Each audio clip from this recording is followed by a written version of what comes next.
Good morning and welcome to In the Ministry with RSM. I'm Associate Evangelist Greg Strickland. I'm here with our Director, Brother Tom Weaver. How you doing this morning, Brother Tom? You ask me that every week, and today... I want to know every week. I'm not kidding. I am pumped again today because we got a subject that I'm passionate about. All right. Well, that's good. Yeah. Just a kind of fair warning thing. We're all watching this together, but this is pre-recorded this week because Brother Tom, at least, is back out on the road as we speak. He is in West Virginia. Or on my way, anyhow. Or at least on the way, getting ready to do a revival with the West Liberty Church. Yep. Way up in that little sticky up part of West Virginia. I like that. In there tucked between Ohio and Pennsylvania. And we should mention that this will be our last one for a little while. Because you'll be traveling again in about another week or so. Right, yeah. So that's going to be difficult for us to do. And actually, we had kind of thought about doing 8 episodes of this, but Brother Tom, this is number 6, and it seems a shame to have 6 and then come back later for 2. So I think surely we can come up with 4 more topics and do 12 episodes. I think so. Yeah. I think so, and we're getting such good response, and we appreciate the response we're getting, and that you're sharing this, and even having watch parties after we're off the air. So that's good. It's great. And by the way, that if you have maybe some ideas for some topics that you'd like to hear us ramble on about, let us know what might interest you. Maybe we touched on something in another episode that you said, I want to hear a little bit more about this, that, or the other thing, and for some of this and some of that. And a little bit of the other thing. Right, yep. So let us know about that. Today we're talking about revival meetings in the ministry and revival meetings in the 21st century. And what that looks like. And so just to get everybody on the same page, Brother Tom, everybody has in their head what a revival is. So let's talk about what exactly are we talking about when we're talking about a revival meeting, or I don't know how you want to talk about that, but I'd kind of put down some notes about my dream revival meeting as the revival preacher. What would I be looking for, expecting, hoping would happen? I don't know. All right. Well, I would start by saying what a revival meeting is not. Okay. A revival meeting is not an evangelistic meeting. Mm-hmm. Although evangelism may take place, and we hope it will, and we always give an evangelistic invitation. Right. Because we do that. We always do that anytime. Yeah. And we've had a number of people accept Christ through the years at Rock Solid Revivals. But a revival, the word comes from the same root word that means resurrection. And so you can't resurrect something that hasn't been alive and died. And, so we're talking about resurrecting the church, resurrecting the individual Christians. Mm-hmm. And that's what a revival is. And that sometimes spills over into evangelism, and hopefully it will cause evangelism after we're done with what we're doing. Mm-hmm. But a revival also isn't just a meeting where some couple of fellows show up and do singing and preaching or whatever. But a revival, the best of them start spontaneously through prayer. That's right. And a lot of our revivals start well before we get there if the church follows some of the guidelines we give them and they begin praying well in advance. Revival, they'll tell us decisions are being made well before we get there. And then they can, of course, continue long after we're there. Mm-hmm. Sure.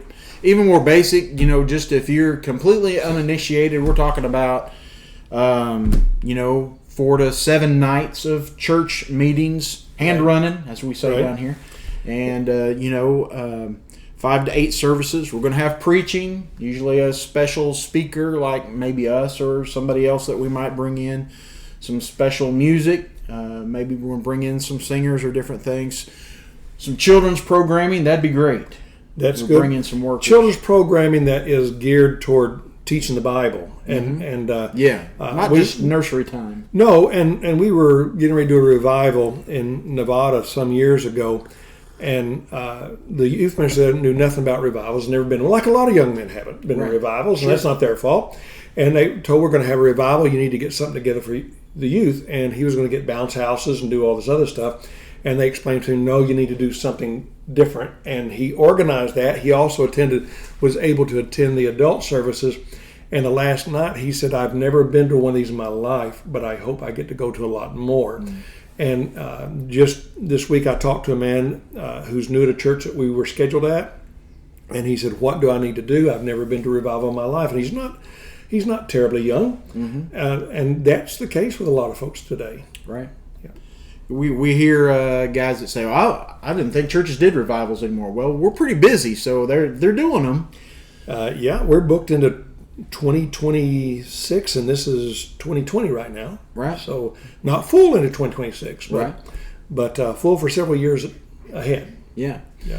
So what are some, because a lot of preachers now maybe haven't been to a revival, or maybe I can tell you a story here later. Maybe they've just been, now I will. Maybe they've just been told, you don't want to do a revival because revivals don't work, whatever that means. They don't work. That's an old thing. Why would you tell somebody they should have a revival meeting? Well, one of the things we get when people say revivals don't work, we can't get everybody out for a revival. Mm-hmm. Well, you can't get everybody out for Sunday morning church, guys. Let's just be honest. That's right. So you don't get them all out for vacation Bible school, or for a concert or special singing or whatever it is you do in your style of congregation, whatever it is. You don't get everybody out for anything, but you should do everything you can to help in the spiritual growth and the numerical growth of your church if you have an opportunity to do it. I had a call, goodness, I guess it was back in 2006 or maybe 2005, a church in Florida. The elders called and they said, this church has never had a revival. They were running about 150, 200, and they were in a building program to build a new auditorium. They were in multiple services, and they said, but we've discussed it, and we want to do everything as elders that will help this church to grow numerically and spiritually. And we're willing to give it a try. It's got to fit in our budget. And Tom, you fit in our budget because you're free. So would you come? And we went and held, I believe, 3 revivals with that church. And many decisions and people coming up to us afterwards saying, well, I've never been to revival. I grew up in the Christian church. Didn't know what it was, but it wasn't at all what I thought it would be, what I was imagining. It was so much better. So, reasons for having a revival is churches in spiritual drought. Yeah. Most of the time and in most places we find that in the 18th chapter of 1 Kings, King Ahab had Obadiah as a servant. Obadiah, I think, was a good guy. Well, we know he was. He hid a lot of the prophets of God and fed them in the caves. But he also wanted to be correct with Ahab. And Ahab sent him out looking for some grass to feed the horses. And he was out looking for it, going where there was some water left during this drought, trying to find it, when he should have stood up to Ahab and said, you want water? Let's get back to God. Right. Elijah came along and they got some water. They got first some fire from heaven, and then they got some water. And so I think there's a lot of churches that are going along like Obadiah's, just trying to get a little bit of grass here and there, wherever they can to feed the flock, when they're not looking for a rainstorm. And they could get a real good rainstorm. It's like hooking up jumper cables to a dead battery. Right. And a revival can do that. Does it always do that? No. Sometimes if the church has been doing revivals for years and they're not real revivals, they're bringing in a good buddy from down the road who's a great guy and a good speaker, a good Bible teacher, but he's not a revival speaker. And they're just doing it because they've done this for 50 years. Then you may not have that spiritual, you'll have a good time, but you may not have that spiritual uplift you need because you've not prepared for it. It's just on the schedule and you got to do it. Right.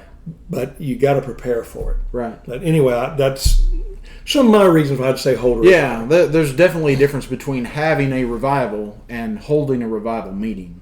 Right. You can hold all the revival meetings that you want to have. You can have one every week, but that doesn't guarantee you're going to have revival.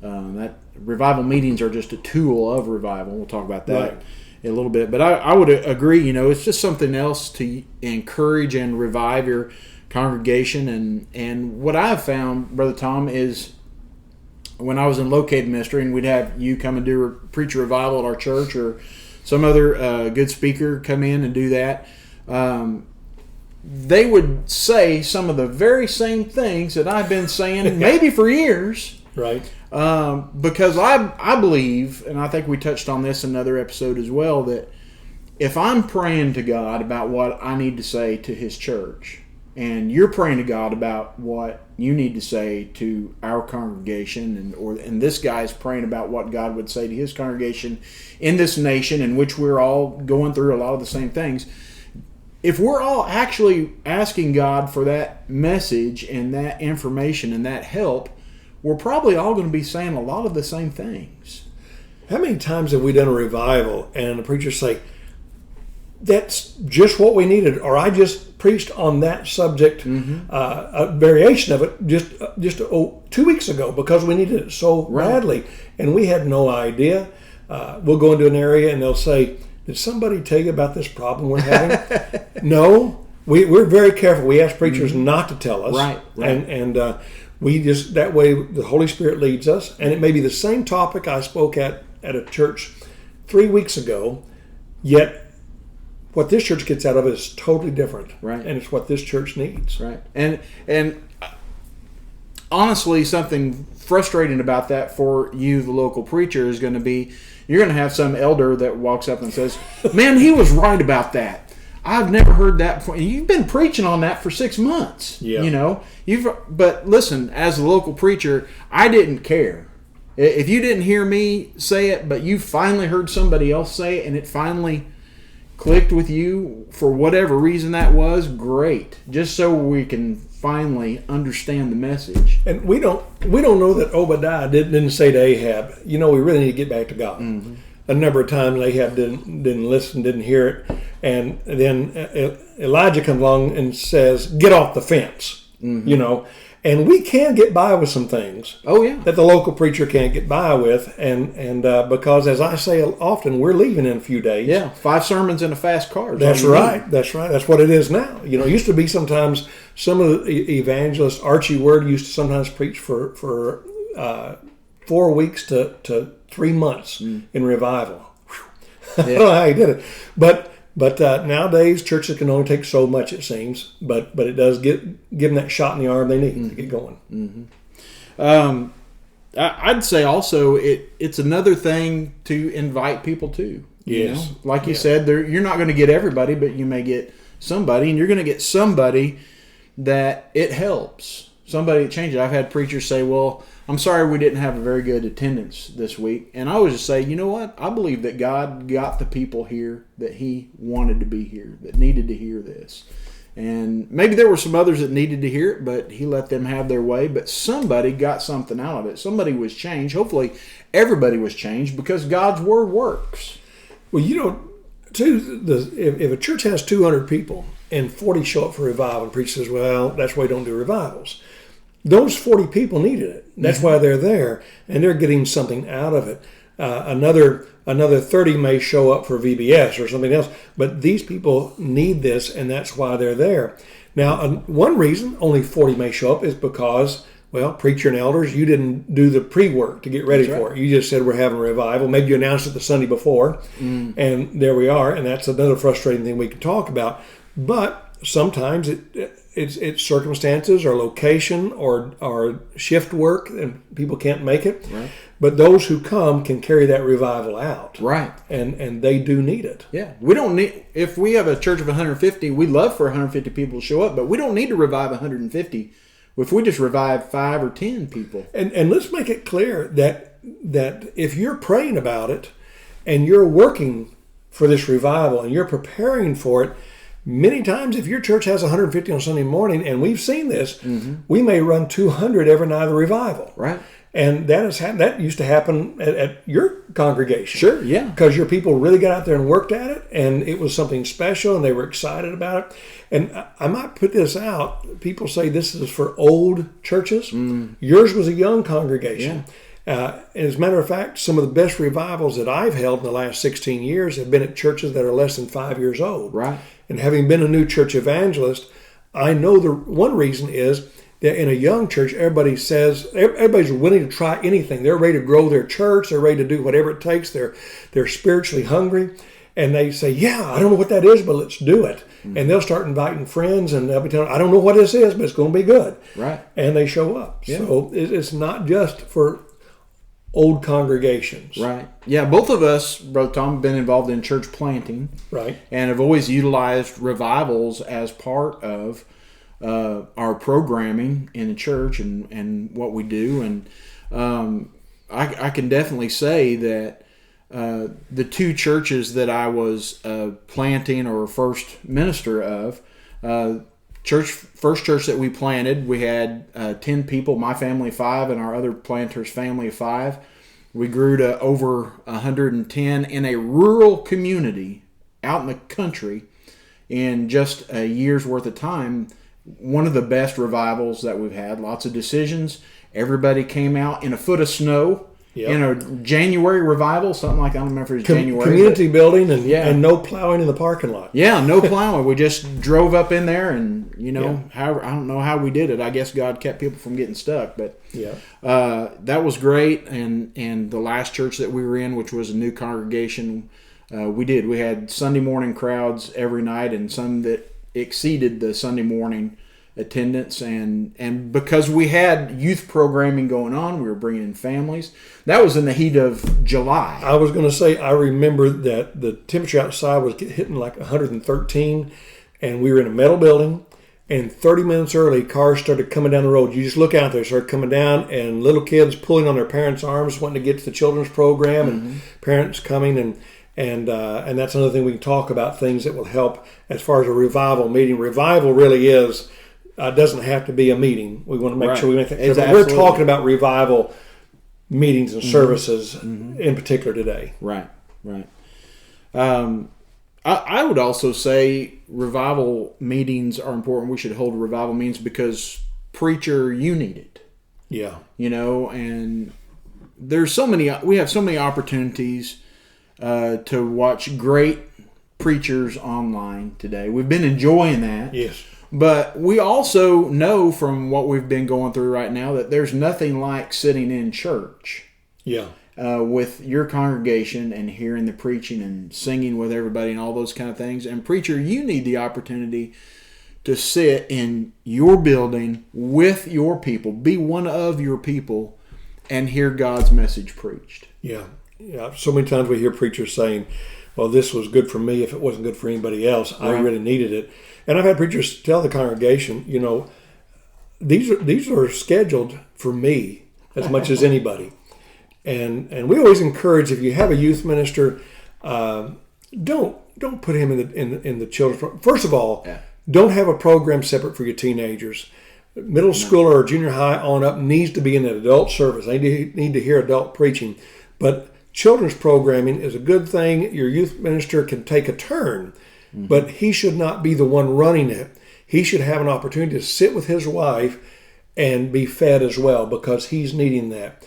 And that's why it's good if you can bring in special music to let your music people have a break. You can't always do that, but that can be a good thing as well. But everybody needs revival. And I would say to elders, do not say, well, we need to hire an area youth minister to do a children's program. We got a youth minister. Right. Yeah, and he's about ready to leave because he's worn out and he needs some spiritual infusion as well, and this will help a lot for him. Absolutely. But preachers' wives need it too. One of the things that Lori and I have enjoyed most about this ministry is being able to sit down with preachers and their wives over dinner at least once, maybe multiple times throughout the week. And if it's somebody that we already know, the conversation flows really easily, and we already know a lot of things maybe about them and their family and different things. But as we begin to grow closer and they begin to open up their lives and stories begin to pour out of heartaches and troubles and different things that they've been through with their family or ministry and all that, both of us are guys that it'd be really hard to shock us and really hard to surprise us about anything that's happened to you, that you've done, that you've been through. And I would love to tell stories I've heard from preachers, but some of them we wouldn't want to go over the air. Right. It just, And so you need somebody that you can open up to that understands you, and we certainly fit that bill as well. And one more thing about talking about how revivals work and being discouraged from doing them. We were at a state convention a few years ago, and I guess I won't call out the state where it was. But everybody appreciate that, Brother Greg. And I guess I won't name the guy. Because you're only 6 people away from somebody you know. That's right. We haven't learned anything else. I guess I won't name the guy and who he talked for, but he was leading a workshop on, I guess really it was on his brand of reviving small churches. And his basic theme was don't hold revival meetings. They don't work. Yeah, they don't work. That doesn't work. What you need to do is have us come in and you can pay us $500 and we'll begin to help you, sort out your needs and different that. And our administrator's husband happened to be in there as a youth minister of a small church at the time, and he came out and told me that, and I said, "Where is that guy?" And so I went and he didn't know what was coming. He did not know what was coming, and I introduced myself, and he was real nice. Introduced himself, and he said, "What do you do?" I said, "I hold revival meetings." Woo! His face just blood drained out of it, turned white as a sheet. And I said, "I heard you were telling folks not to have revival meetings, that they don't work." Well, yeah. And he began to, rationalize why he thought so, and told me that he said, I was around during the demise of revivals back in the 60s, and they just don't work anymore. He said, "I haven't preached to anybody down the aisle in 40 years. I didn't say it, and I wish I would have now, but I thought, well, brother, if you haven't preached to anybody down the aisle in 40 years, you in the wrong line of work. There's something wrong with that.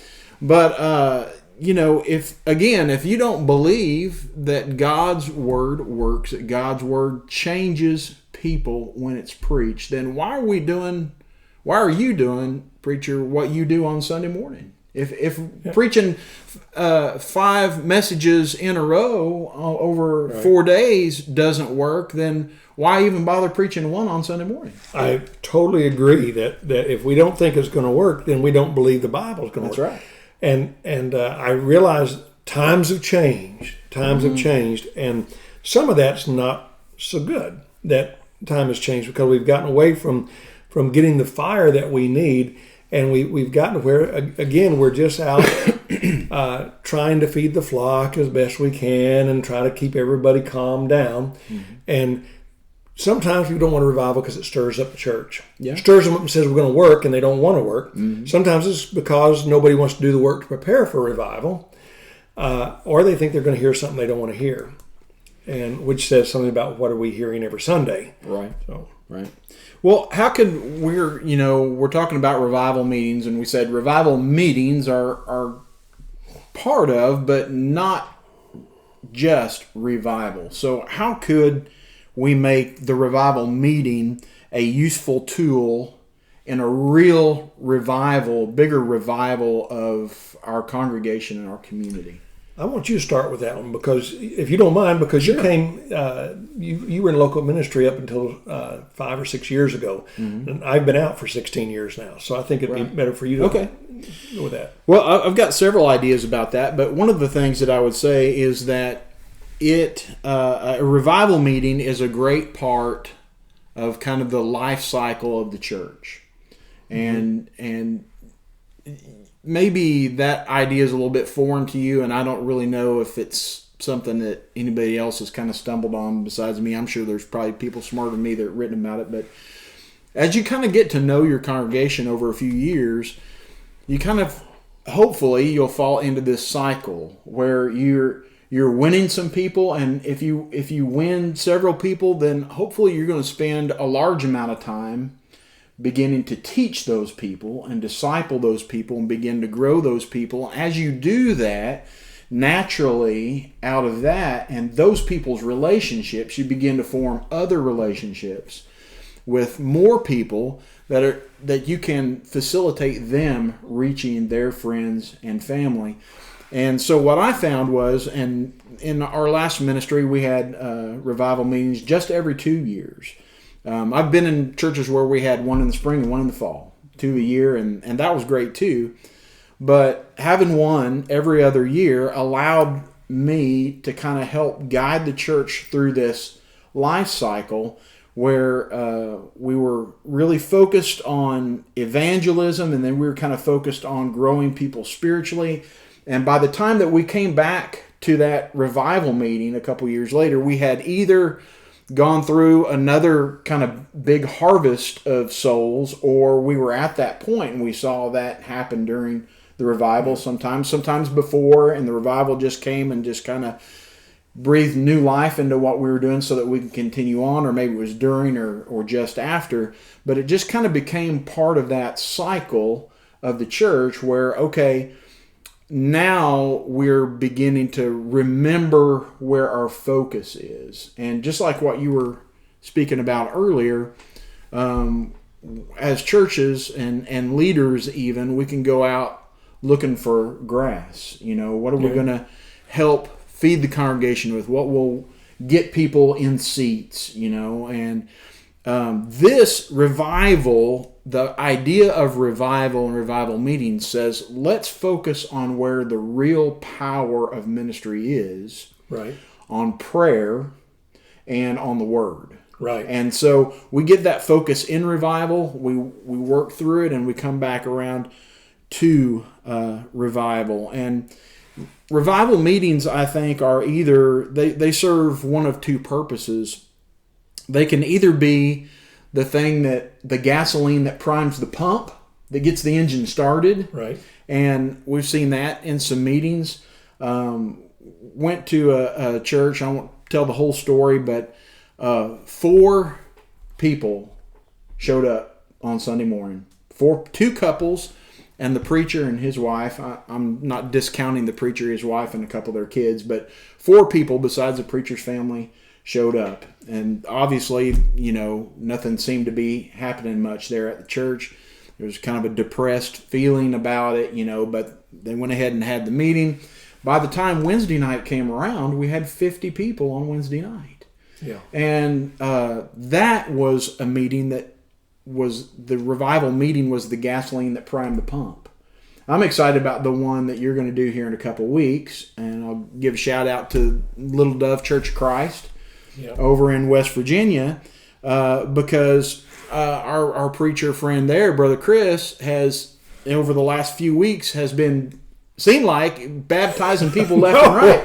I get a personal little place that, I've looked on the map, and it's kind of hard, even with Google Earth, to find where you're going to be. But you've been there before. I've been there. It does exist, and it seems like every other day he's about to say, hey, I think we're going to have a baptism tonight, and then we see pictures of this and that. He's even had them from his preaching on the internet. Yes, yeah. Wonderful story about that, but might be held for another time. But just a great story about a man the day before he passed away. Yeah, so that revival, I'm really jealous, is going to be one, I think, where you're taking the gasoline not to prime the pump, but to throw it on the fire that's already there. Well, it's not until, I don't think, the end of July or the 1st of August.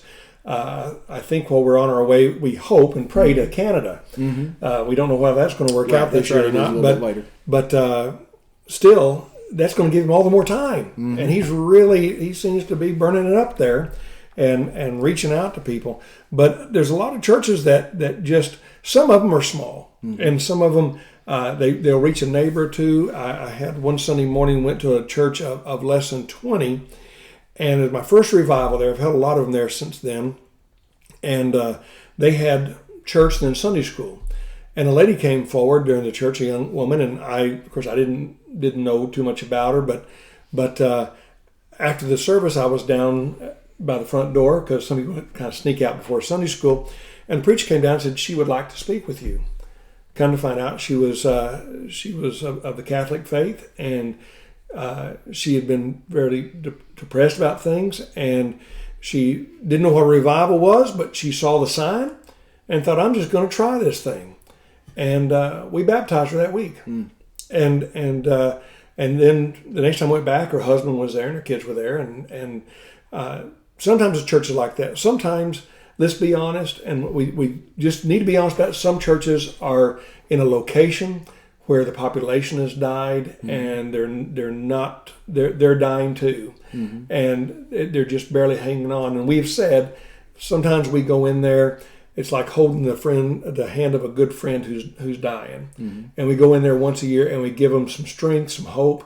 But even in some of those churches, I've had young people. The one young person who came says, "I'm going to be a preacher when I grow up," because they're enthused and they're turning their life around during this revival.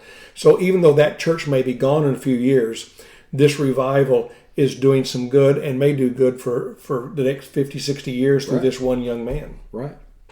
So, it's preacher is just another thing in your toolbox. Yeah. We use all kinds of different things, and, you wouldn't use it every week, obviously. Maybe you'd use it once a year or twice a year or once every 2 years, but it's another tool in your toolbox that'll reach some people and help some people, and you never know what kind of changes that you might make. There've been people in revivals when I was in located ministry who have accepted Christ and were baptized into Christ. And I thought, why now? I've been telling them this for, a year or 6 months or 10 years. I don't know. But God, sometimes I think people just need a different voice. Somebody else to speak something in there. They kind of get dull to our voice or something, and they need somebody else to say it. We had a few years ago, before you were traveling with us, we got a call to speak at church camp out in Oklahoma. And I don't do a lot of church camp, and it was fourth and fifth graders, wasn't it? Third, fourth graders? Yeah, it seemed like. And being honest here, it was one of my sons-in-law who's in children's ministry, and I said, well, that's not something that I normally do. I don't want to turn down opportunity if God's opening the door, but it's not something that I'm most comfortable doing. But if God wants me to do it, I'll do it. And he said, well, you're going to do it for a couple of reasons. One, he said, two of your children's grandsons are going to be there. Oh, well, okay, that does it. And secondly, the co-dean with me at the camp was a young man, I think a preteen, and he was baptized at a revival you did. Would have been in the 1980s, probably the 1980s in Kansas, at a church where you were a young minister. And he and two other young men came forward, and he was a minister. And I said, wow, didn't know that, had no idea. And we don't know where this is going to go, but we do know that revival will do some good. And some people who have listened to you over and over, invite them to accept Christ. It doesn't click with them, maybe because your voice is too familiar. Sometimes they need the voice of one crying from the wilderness. Yeah. And that would be your visiting evangelist. And he'll say the same things you've said. And don't get upset with us when people make a decision, because I was always delighted when Brother Greg held revivals for us and we had other people come in. I remember a revival we had that we had our first children's church revival going on. And it was actually a couple that I had baptized years ago that we invited to come from Missouri and do the music for us. And she said, they had their sons with them. And she said, Brother Tom, would you mind, after we do the music, if my sons and I do a children's church revival? And that was really the first time I'd ever been involved in that. And I said, well, sure, if that's what you want to do, that'd be fine. And she said her husband would be there to take care of the invitation time, the music for that. Go ahead. Do you know, in the coming weeks after that revival, I think we baptized anywhere from 6 to 11 fifth and sixth graders that she taught at that time. And it wasn't, they weren't getting taught that in our children's programs and all, but it was a concentrated time. And they listened to her and they took it in and they began talking about it, and we began having all kinds of decisions, a real revival among our children's church programs. So you just never know where it's going to go. And I always looked for a guy that I thought was a better speaker than me. Yeah. And somebody said, well, you don't want to do that. They may want to hire him. Well, if they want to hire him and he's willing to come, then good for them. Maybe God wants me somewhere else. But I want somebody that I want to listen to. And somebody that they're going to want to listen to. And that's going to excite me and thrill me. So that's what I do. So you may not want Greg and me. You may need somebody that's really a good speaker. I don't know. I'm nothing against you, Greg, but I'm just talking about myself, really. That's right. But find a good speaker. Find somebody that people are willing to come and listen to. And I would say this too. I don't know how much time we have going now. That I did a revival some years back that was with multiple churches, and when I got there, they were talking about all the every 2 years they did this, all the big name preachers they had, and they were all men I admired, and I would travel a couple of 100 miles to hear any of them. And Beth, bless her heart, looked at me and said, "Well, why do they want you?" I wanted the same thing. But when it was all done, people said this is really probably the best revival we've had. Now, it wasn't because I was a better speaker than them. I know that. I've heard these guys. But they were all tremendous speakers and teachers and preachers. But I was probably the first revival speaker they'd had, someone that feels that is called to doing this type of ministry. So I encourage you to look for someone. It doesn't have to be us. There are a number of guys out there. In fact, if you want a list, we'll give you a list of guys who will do that, or guys who are in local ministry who also feel a calling to revivals. We'd be happy to give you their names, and you get them as well. But just know that you don't want to just go down the road and pick a good buddy because he's a good guy and bring him in, because if you ask him, he may tell you, "Well, I'll do it because I love you and I love your church and they love me, but I'm really not comfortable doing it. I'm not really a revival speaker." He would be more comfortable coming in hearing your revival speaker. So be sure you ask a guy if he feels like this is part of his calling, and that'll make a difference in the success of your revival as well. Right. True. So we're pretty much at the end of our time, but how can a congregation book Rock Solid Ministries to come and do a revival meeting at their church? Well, you can go online is the easiest way. Go to our website, which is www.rocksolidministries.org, and go to the contact page and fill that out. It's a very simple thing to do, and say we'd like to have a revival.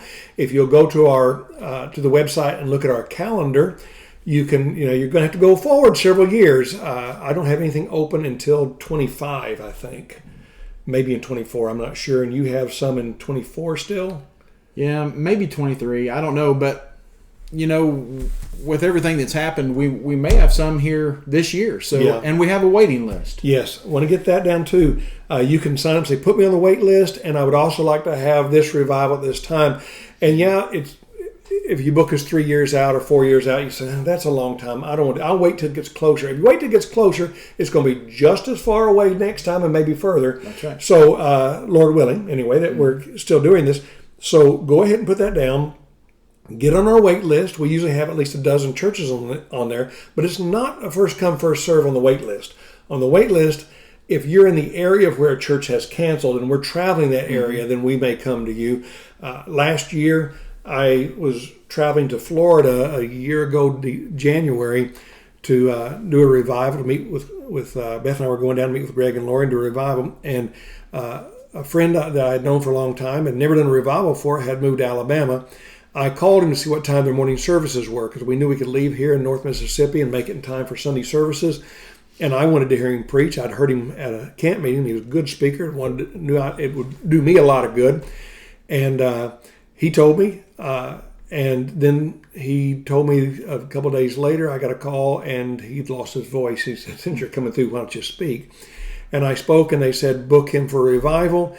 And he said, well, it'll be about 3 years. They said, that's okay. Book him. I told him, get on the wait list. That was January. We held a revival in May because we had a cancellation. He was in the right location, and we got there. Yeah. But just fill out that form. Kristen will get it in our office. She'll get with you. You can talk with us today. I'm staying at my motel till this program is done today. And so we'll be online. Greg and I will both be online. Our wives will probably be online. Kristen may be online with us too if things work out at the office for her.